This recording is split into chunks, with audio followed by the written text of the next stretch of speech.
ಓಂ ಶ್ರೀ ಸಾಯಿನಾಥಾಯ ನಮಃ. ಶ್ರೀ ಸಾಯಿ ಸಚ್ಚರಿತ್ರೆ 24ನೇ ಅಧ್ಯಾಯ.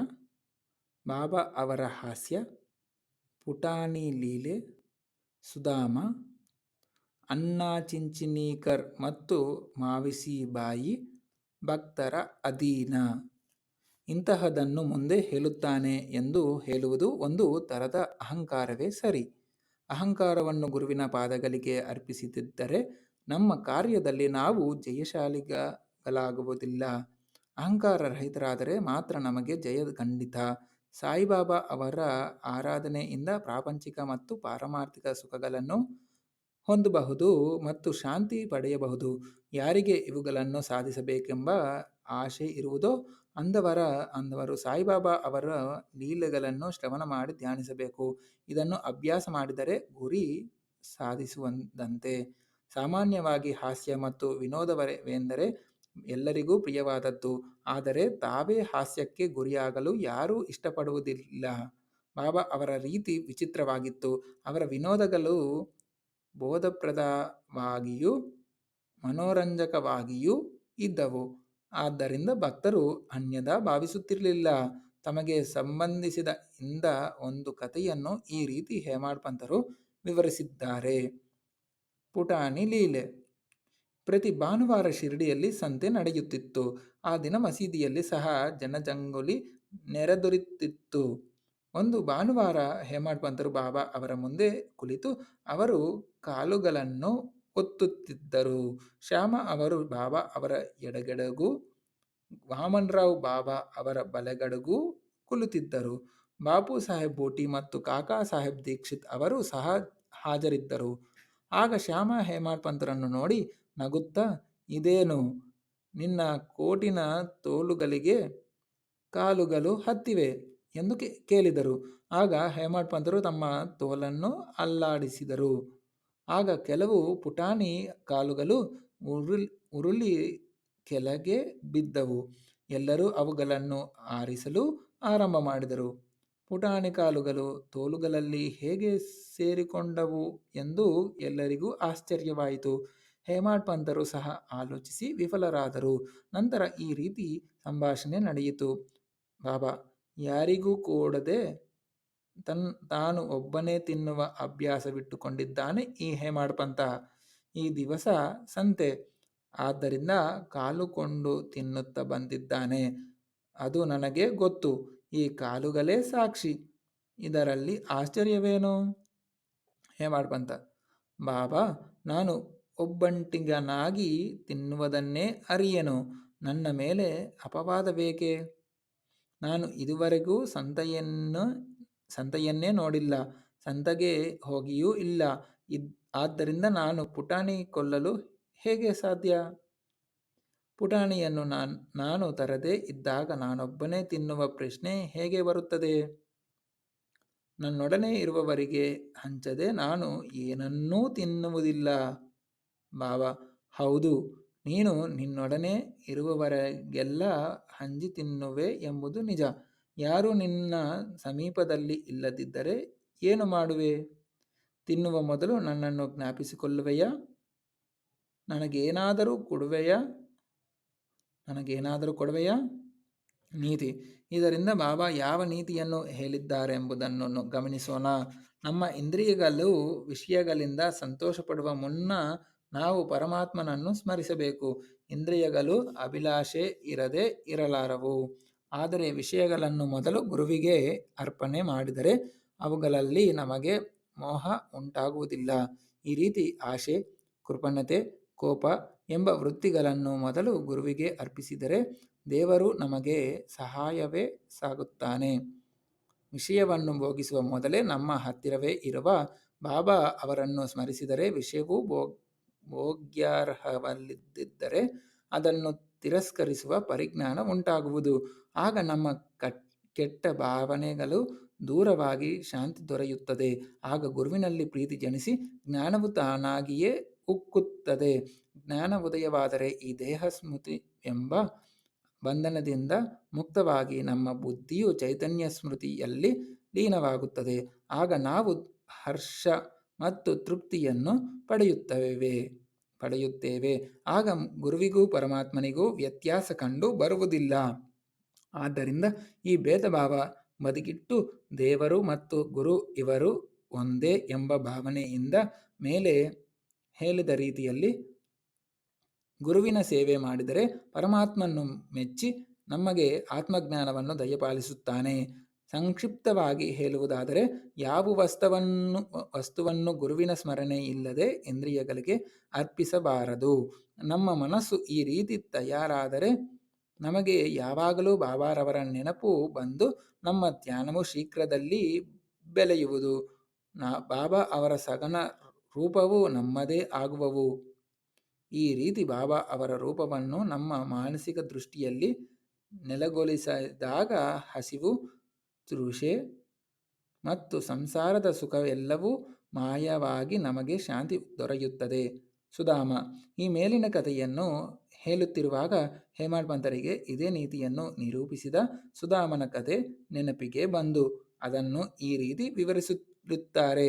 ಶ್ರೀಕೃಷ್ಣ ಮತ್ತು ಅವನ ಅಗ್ರಜ ಬಲರಾಮ ತಮ್ಮ ಸಹ ವಿದ್ಯಾರ್ಥಿಯಾದ ಸುಧಾಮನೆಯೊಡನೆ ಸಾಂದೀಪನಿ ಎಂಬ ಗುರುವಿನ ಆಶ್ರಮದಲ್ಲಿ ವಾಸಿಸುತ್ತಿದ್ದರು. ಶ್ರೀಕೃಷ್ಣ ಮತ್ತು ಬಲರಾಮರು ಒಂದು ದಿನ ಸೌದೆ ತರಲು ಕಾಡಿಗೆ ಹೋದರು.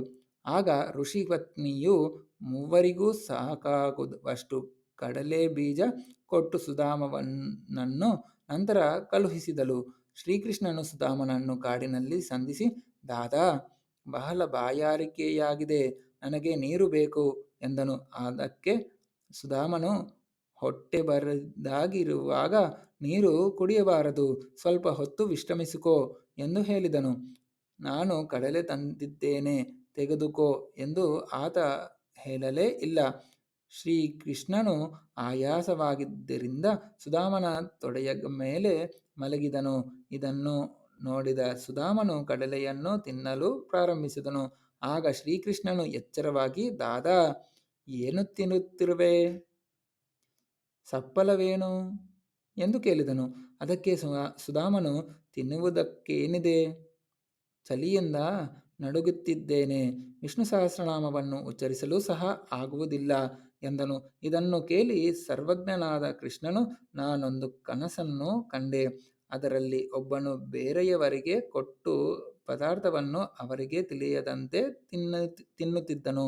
ಅವನನ್ನು ವಿಚಾರಿಸಿದಾಗ, ಏನು ಮಣ್ಣು ತಿನ್ನಲಿ ಅಂದನು. ಅದಕ್ಕೆ ಇನ್ನೊಬ್ಬನು, ಅದು ಹಾಗೆಯೇ ಆಗಲಿ ಎಂದನು. ಇದು ಕನಸು ಮಾತ್ರ, ನನ್ನನ್ನು ಬಿಟ್ಟು ನೀನೇನೂ ತಿನ್ನುವುದಿಲ್ಲವೆಂಬುದು ನನಗೆ ಗೊತ್ತಿದೆ. ಕನಸಿನ ಪ್ರೇರಣೆಯಿಂದ ಕೇಳಿದನಷ್ಟೇ ಎಂದನು. ಸುಧಾಮನಿಗೆ ಶ್ರೀಕೃಷ್ಣನ ಸರ್ವಜ್ಞತೆ ಲೀಲೆಗಳು ಸ್ವಲ್ಪ ಮಟ್ಟಿಗಾದರೂ ತಿಳಿದಿದ್ದರೆ ಹಾಗೆ ವರ್ತಿಸುತ್ತಿರಲಿಲ್ಲ. ಆದ್ದರಿಂದ ಅವನು ಮಾಡಿದುದನ್ನು ಅನುಭವಿಸಲೇಬೇಕಾಯಿತು. ಆದ್ದರಿಂದಲೇ ಸುಧಾಮನು ಶ್ರೀಕೃಷ್ಣನ ಸ್ನೇಹಿತನಾಗಿದ್ದರೂ ಸಹ ತನ್ನ ಜೀವಮಾನದಲ್ಲಿ ಅವನು ಕಡು ಬಡತನವನ್ನು ಅನುಭವಿಸಲೇಬೇಕಾಯಿತು. ನಂತರ ಕೊನೆಯಲ್ಲಿ ತಾನೇ ಸ್ವತಃ ಮಾಡಿದ ಒಂದು ಹಿಡಿ ಅವಲಕ್ಕಿಯನ್ನು ಶ್ರೀಕೃಷ್ಣನಿಗೆ ಮನಃಪೂರ್ವಕವಾಗಿ ಅರ್ಪಿಸಿದಾಗ ಶ್ರೀಕೃಷ್ಣನು ಮೆಚ್ಚಿ ಒಂದು ಸುವರ್ಣ ನಗರವನ್ನೇ ಸುಧಾಮನಿಗೆ ಕೊಟ್ಟನು. ಅಣ್ಣಾ ಚಿಂಚನೇಕರ್ ಮತ್ತು ಮಾವಿಸಿ ಬಾಯಿ. ಬಾಬಾ ಅವರು ಶಾಂತಿದೂತರ ಪಾತ್ರವನ್ನು ವಹಿಸಿದ ಸರಸ ಘಟನೆಯನ್ನು ಈಗ ಶ್ರೀ ಹೇಮಂತ್ ಪಂತ್ ವಿವರಿಸುತ್ತಾರೆ. ಅಣ್ಣಾ ಚಿಂಚನೇಕರ್ ದಾಮೋದರ್ ಬಾಬರೆ ಎಂಬ ಭಕ್ತನಿದ್ದನು. ಆತ ಬಹಳ ನಿಷ್ಠುರವಾದಿಯಾಗಿದ್ದನು. ಯಾರಿಗೂ ಹೆದರುತ್ತಿರಲಿಲ್ಲ. ಎಲ್ಲ ವ್ಯವಹಾರಗಳನ್ನು ಚೊಕ್ಕಟವಾಗಿ ಇಟ್ಟಿದ್ದನು. ಬಾಹ್ಯದಲ್ಲಿ ನಿರ್ದಯನಾಗಿ ಕಂಡರೂ ಅವನು ಒಳ್ಳೆಯ ಮನಸ್ಸಿನವನಾಗಿದ್ದನು.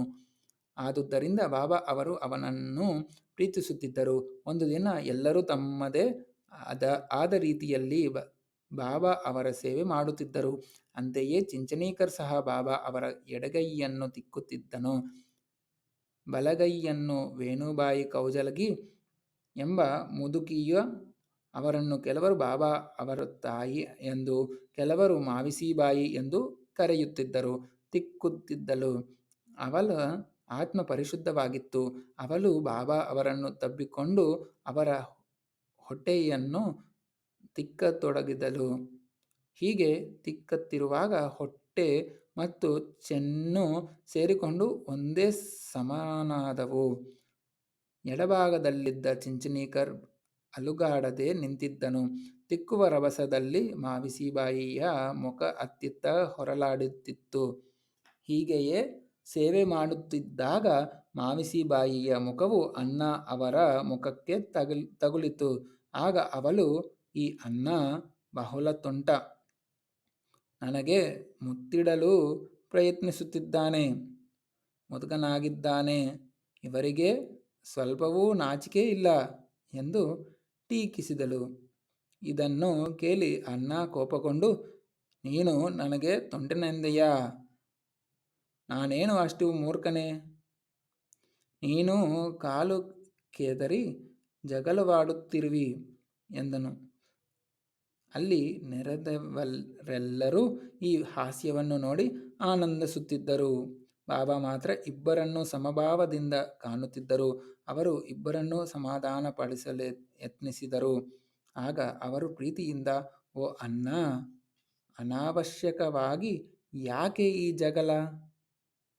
ತಾಯಿಯು ಮಗನನ್ನು ಮುತ್ತಿಡುವುದರಲ್ಲಿ ತಪ್ಪು ಏನಿದೆ?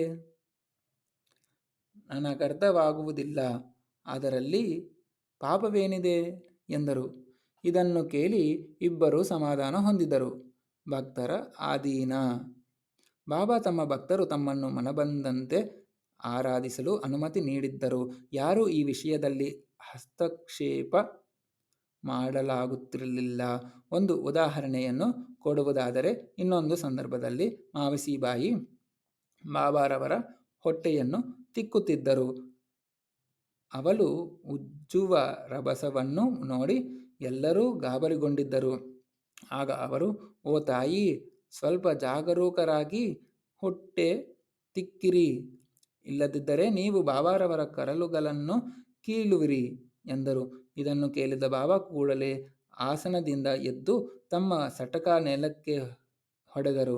ಕೋಪದಿಂದ ಅವರು ಕಣ್ಣುಗಳು ಕೆಂಪಾದವು. ಅವರು ಸಟಕ ತೆಗೆದುಕೊಂಡು ಒಂದು ತುದಿಯನ್ನು ತಮ್ಮ ಹೊಟ್ಟೆಗೆ ಮತ್ತು ಒಂದು ತುದಿಯನ್ನು ಕಂಬಕ್ಕೂ ಒರಗಿಸಿ ಬಲವಾಗಿ ಒತ್ತಲಾರಂಭಿಸಿದರು. 2 ಅಡಿ ಉದ್ದವಾಗಿ ಇದ್ದಿರುವ ಆ ಸಟಕ ಬಾಬಾರವರಲ್ಲಿ ಹೊಟ್ಟೆಯೊಳಗೆ ಪೂರ್ತಿ ನಾಟಿತು. ಇದನ್ನು ಕಂಡ ಜನರ ಗಾಬರಿ ಇಮ್ಮಡಿಯಾಯಿತು. ಯಾರಿಗೂ ಬಾಬಾರವರ ಹತ್ತಿರ ಹೋಗುವ ಧೈರ್ಯವಿರಲಿಲ್ಲ. ಬಾಬಾರವರ ಕ್ಷೇಮವನ್ನು ಗಮನದಲ್ಲಿಟ್ಟುಕೊಂಡೇ ಇತರರು ಮಾವಿಸಿಬಾಯಿಗೆ ಜಾಗರೂಕರಾಗಿರಲು ಹೇಳಿದ್ದರು. ಆದರೆ ಬಾಬಾ ಅದನ್ನು ಸಹಿಸಲಿಲ್ಲ. ಹೀಗೆ ಅವರ ಸದುದ್ದೇಶವು ವಿಪತ್ತಿಗೆ ದಾರಿಯಾಯಿತು. ಅದೃಷ್ಟವಶಾತ್ ಬಾಬಾ ಕೂಡಲೇ ಶಾಂತರಾಗಿ ಸಟಕ ತೆಗೆದು ತಮ್ಮ ಆಸನದಲ್ಲಿ ಕುಳಿತರು. ಅಂದಿನಿಂದ ಭಕ್ತರು ಸಾಯಿಬಾಬಾ ಇತರರಿಂದ ಸೇವೆ ಮಾಡಿಸಿಕೊಳ್ಳುತ್ತಿರುವಾಗ ಮಧ್ಯ ಪ್ರವೇಶಿಸುವುದು ತಪ್ಪೆಂದು ಅರಿತರು. ಭಕ್ತರ ಸೇವೆಯ ಬೆಲೆ ಮತ್ತು ಗುಣಗಳನ್ನು ಅಳೆಯುವ ಶಕ್ತಿ ಬಾಬಾ ಹೊರತಾಗಿ ಬೇರೆಯವರಲ್ಲಿ ಇರಲಿಲ್ಲ. ಶ್ರೀ ಸಾಯಿ ಪ್ರಣಾಮ. ಶ್ರೀ ಸಚ್ಚಿದಾನಂದ ಸಮರ್ಥ ಸದ್ಗುರು ಸಾಯಿನಾಥ್ ಮಹಾರಾಜ್ ಕಿ ಜೈ. ಹರಿ ಓಂ. ಗುರುದೇವ ದತ್ತ ಕಿ ಜೈ.